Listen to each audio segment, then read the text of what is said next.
On February 12, 2009, a Colgan Air flight from Newark to Buffalo crashed during landing, killing all 49 people on board and one person on the ground.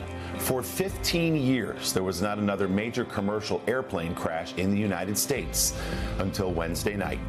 The midair collision of a military helicopter with a regional jet over Washington and the crash of a small plane in Philadelphia on Friday were tragic and shocking disasters in an era of extraordinary aviation safety. NBC News correspondent Shaquille Brewster has our Sunday focus. Twin tragedies in the air this past week.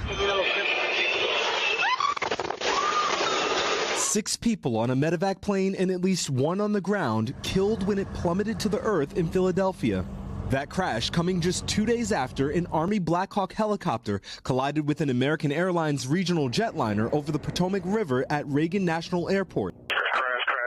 This is Alert 3. 67 lives lost. The first major fatal commercial plane crash in the United States since 2009. In the wake of the deadly collision, newly confirmed Transportation Secretary Sean Duffy had a clear message for the American public. And when Americans take off in airplanes, they should expect to land at their destination. In fact, a recent MIT study of global air travel found that flying has never been safer, reporting that the risk of a fatality from commercial air travel was 1 per every 13.7 million passenger boardings from 2018 to 2022. A big improvement from 1 in every 7.9 million boardings from 2008 to 2017, and a far cry from the 1 in every 350,000 boardings from 1968 to 1977.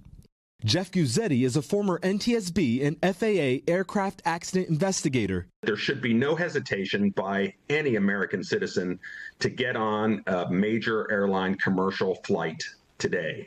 We're unable. We may end up in the Hudson. Captain Chesley Sully Sullenberger became a national hero when he landed his U.S. Airways plane on the Hudson River after a bird strike in 2009, saving everyone on board. He spoke with Willie on Morning Joe Thursday morning and reiterated that flying is the safest way to travel. Every time we get on an airplane, there are thousands of people behind the scenes that we don't know and don't know about who are doing important things that in many ways keep us safe on every flight. Sullenberger adding that complacency isn't an option. A lot of people have worked very hard over this last 120 years to always learn from aviation accidents and incidents and continually make things better. We have an obligation to do that. And it's this constant learning, this constant improvement, never saying it's good enough. But there are challenges seen in a string of near misses last year in Los Angeles, Stop. Austin, Texas, and Syracuse, New York, plus a nationwide shortage of air traffic controllers. The FAA reporting last year it needed 3,000 more. Lives are at stake. It can be stressful and nerve-wracking, and that hazard has to be mitigated with more rest, with better pay, with short stints of duties. As airline investigators now work around the clock at 2 crash scenes to identify what went wrong and to prevent another tragedy and another round of heartbreak.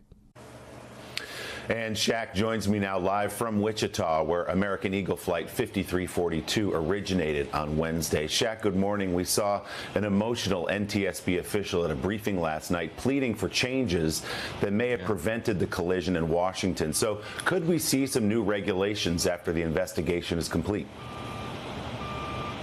Willie, that is certainly likely the case. I'll tell you, we have already seen one pretty substantial change in just the days after the D.C. crash when the FAA restricted helicopter traffic around DCA Airport and over the Potomac. Now, as far as that NTSB investigation, we're told to expect a preliminary report within 30 days of the crash. That should detail the items found in the still ongoing search. And that final report, which should get into the probable cause of the crash, is expected to take more than a year, so you can expect that investigation to play out. But experts say the key part of that investigation, the crucial details, will be those recommendations to come.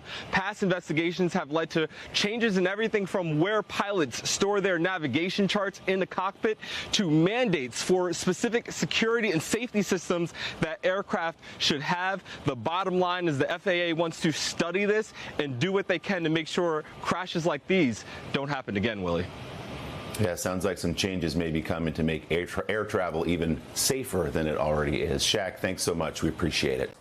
Hey, thanks for watching. Don't miss the Today Show every weekday at 11 a.m. Eastern, 8 Pacific on our streaming channel, Today All Day. To watch, head to today.com/allday or click the link right here.